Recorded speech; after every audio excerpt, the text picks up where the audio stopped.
اب احمد رضا بریلوی صاحب المتوفا 1340 ہجری، یہ بھی تقریباً 100 سال پہلے 1921 میں فوت ہوئے. وہ آپ کو پتا ہے کھلے ڈلے انسان تھے اور کوئی لحاظ نہیں کرتے تھے، آؤٹ سپوکن تھے، جس طرح میں بھی آؤٹ سپوکن ہوں. تو انہوں نے مزید کھول کے بتایا کہ فنافی شیخ کا عقیدہ کیا ہونا چاہیے. اس سے آپ کو مزید کھل جائے گا. ان کے ملفوظات ان کے اپنے بیٹے نے جمع کیے. مصطفیٰ رضا خان نوری صاحب، جن کو مفتی اعظم انڈیا بھی کہا جاتا تھا، 1981 میں مفوت ہوئے، جن کی وہ مشہور نعت ہے تو شمع رسالت ہے عالم تیرا پروانہ. یہ ان کے بیٹے تھے. انہوں نے اپنے والد کے ملفوظات خود جمع کیے ہیں. لہذا وہ جو ایک تھوک کے حساب سے حسن ظن ہم نے رکھا ہوتا ہے کہ جی پرانے بزرگوں کی کتابیں چینج ہو گئی ہیں، یہ ان کے عقیدے نہیں ہو سکتے. تو اس حسن ظن کو میں بتا رہا ہوں کہ وہ حسن ظن اتنا بھی سیدھا نہیں ہے. اپنے بیٹے نے ملفوظات جمع کیے. ہمارے جیلم شہر سے بھی بک کارنر نے چھاپے ہیں. اس کا پیج نمبر ہے 152 اور حصہ ہے دوسرا.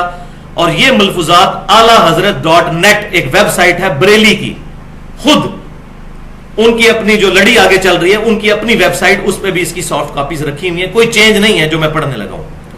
فنافی شیخ کے مرتبے کے بارے میں ان سے پوچھا گیا کہ بتائیے یہ شیخ کا تصور کیسے کیا جائے گا. تو فرماتے ہیں ارشاد، یہ خیال رہے کہ میرا شیخ میرے سامنے ہے اور میرے قلب کو اور اپنے قلب کو اس کے قلب کے نیچے تصور کر کے سمجھے کہ سرکار صلی اللہ علیہ وسلم کے قلب انور سے انوارات چھلک کر میرے شیخ کے قلب پر اور وہاں سے میرے دل پر آ رہے ہیں. یہ ساری تھیوریٹیکل باتیں آپ دیکھ لیں. پھر کچھ عرصہ بعد یہ حالت ہو جائے گی کہ شجر و حجر یعنی درختوں میں اور پتھروں میں حتیٰ کہ دیواروں پر بھی شیخ کی صورت نظر آئے گی.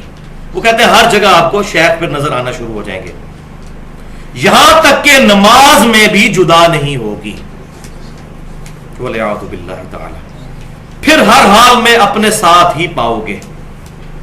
پھر انہوں نے مزید تسلی دلوانے کے لیے ایک واقعہ بھی ساتھ بیان کیا کہ میں آپ کو مزید سمجھاتا ہوں کہ فنافی شیخ کا عقیدہ کیا ہوتا ہے.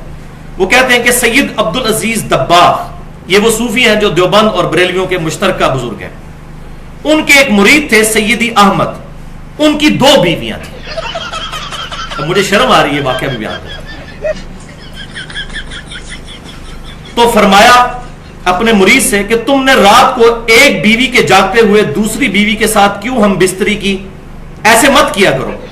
عرض کیا حضور وہ تو سو رہی تھی. فرمایا نہیں، سوتی نہ تھی، جاگ رہی تھی. حضور نے پتہ نہیں کیڑا کیمرہ فٹ کیتے ہیں. عرض کیا حضور آپ کو کیسے علم ہوا؟ فرمایا وہاں پر ساتھ ایک پلنگ رکھا ہوا تھا، یعنی وہ جو بیوی جاگ رہی تھی اس کے ساتھ کوئی پلنگ تھا. اس نے کہا ہاں. فرمایا میں نے وہیں تو پوری رات گزاری ہے روحانی طور پر. اوکھے ویلے بزرگ کام آتے ہیں. شیخ مرید کے ساتھ ہر وقت ساتھ ہوتا ہے. اور یہ احساس رکھو کہ پیر کبھی اپنے مرید سے جدا نہیں ہوتا. وَلِعَاذُ بِاللَّهِ تَعَالَى اِنَّا لِلَّهِ وَإِنَّا إِلَيْهِ رَاجِعُونَ. اس میں میں سورۃ البقرہ کی آیت نمبر 165 پڑھوں گا. وَمِنَ النَّاسِ مَن يَتَّخِذُ مِن دُونِ اللَّهِ أَندَادًا يُحِبُّونَهُمْ كَحُبِّ اللَّهِ. کہ لوگوں میں ایسے لوگ بھی ہیں جو اللہ کو چھوڑ کر اور ہستیوں سے ایسی محبت کرتے ہیں جو محبت ان کو اپنے رب کے ساتھ رکھنی چاہیے. وَالَّذِينَ آمَنُوا أَشَدُّ حُبًّا لِلَّهِ. اور ایمان والے شدید ترین محبت اپنے رب کے ساتھ رکھتے ہیں. اب یہ دیکھ لیں دیواروں پر، درختوں پر، نماز میں بھی پیر کی صورت نظر آئے گی. یہ فنافی شیخ کا عقیدہ انہوں نے امت کو بتایا. وَلِعَاذُ بِاللَّهِ تَعَالَى. اب کتنے لوگ سوچیں گے جی اتنے بڑے بڑے بزرگ پاگل تھے. اب آپ خود فیصلہ کر لیجیے.